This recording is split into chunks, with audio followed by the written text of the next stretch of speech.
here at the 44th annual on Collect TV, and I am pleased to be joined by Dave Wottle, who won the 800 meters in the 1972 Olympics, my favorite race of all time, and he is auctioning off his collection at Goldin Auctions, and we have his shoes here from that 800-meter race. There they are. Dave, There they are. welcome. So glad to see you. Great to be with you, Darren. What is this like for you to see this whole memorabilia scene? Oh, it's great. I mean, it's just, thousands and thousands of people all looking for collectibles. It's fun to be here and fun to have my shoes being auctioned off. So why sell your collection now? Well, they've been sitting around my house really pretty much unused for 50 years. And, like a lot of people, I think that sell their stuff, it's time for them to have someone else that can enjoy them. So talked to my family, saw if they wanted anything in particular, and they passed on some of the things, and so the rest of the stuff we're going to auction off. So let's talk about that race in 1972. Take me through it. You were you might have been the fourth or fifth best at the time in terms of you were injured a little bit. Yeah. So, I don't know if they gave you a chance to really win it. Do you think you had a chance at the start? Well, I thought I did. Okay. But I was chosen to be sixth because I lacked international experience. I'd gotten an injury before the Olympics. I had the fastest time because I tied the world record in the Olympic trials. So I went in with a fast time, but I'm injured. I wasn't very experienced. There was a very experienced runner in Yevgeny Arjunov. So they thought I'd probably be outside of the medals. And in that semifinals race, all I heard was Jim McKay said, he did the same thing in the semifinals race where you fall behind.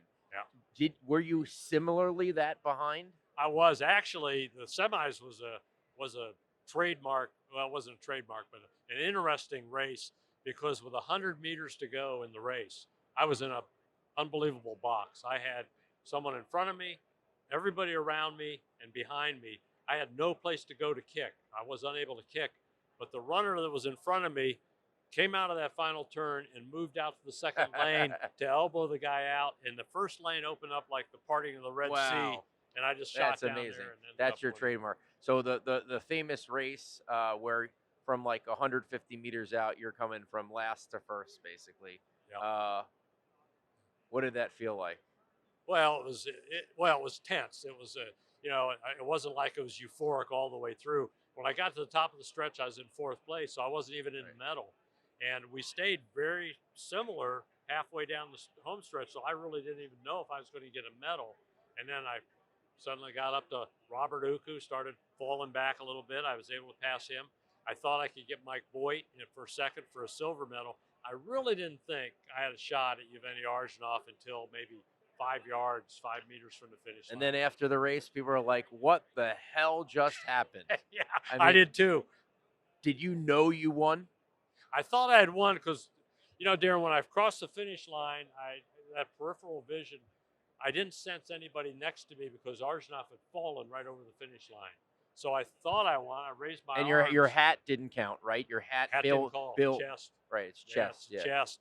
So we had to wait until they put it on the scoreboard. And the neat thing about that was everybody found out when you found out because Wottle, it USA flashed up on top, and you finally let it sink in what you had done. 300ths of a second is just too close to humanly called. What has being an Olympic gold medalist done for your life?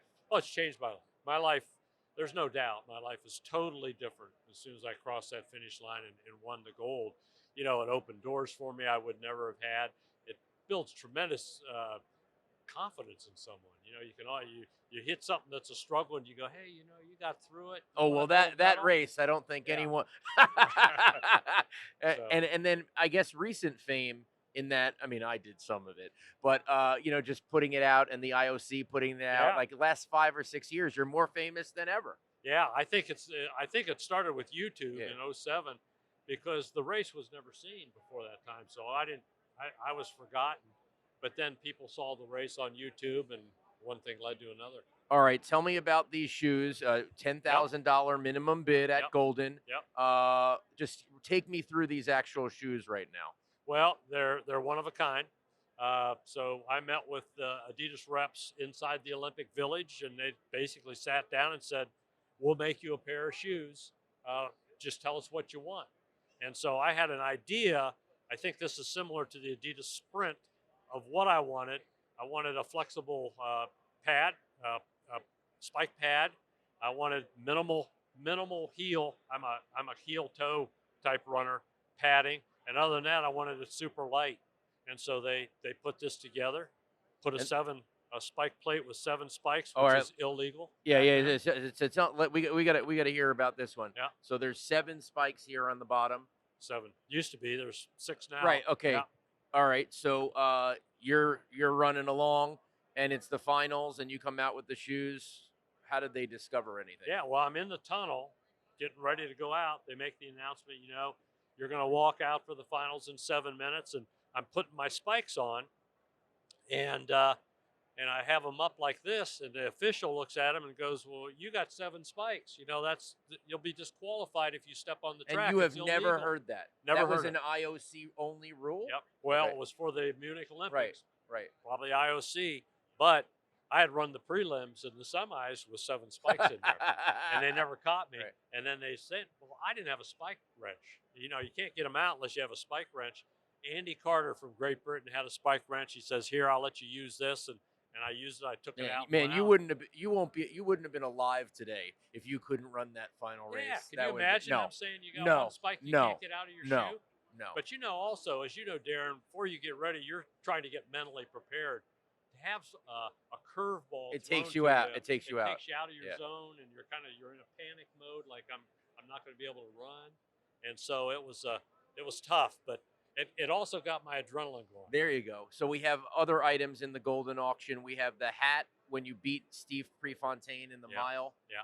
That's a cool piece. We have a couple of your other Adidas shoes from your not your fastest mile. What was the NCAA 357 mile? The 357 mile is there. That's still the NCAA record because they don't run the mile anymore.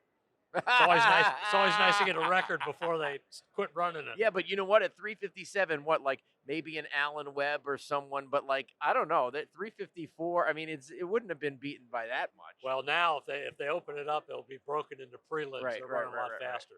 But anyways, the ones I actually like and are dear to me are the Olympic trial, the red ones. The red ones are great. Yeah, because that's when I tied the world record at 144.3 and also made the Olympic team. So it was a kind of a twofer.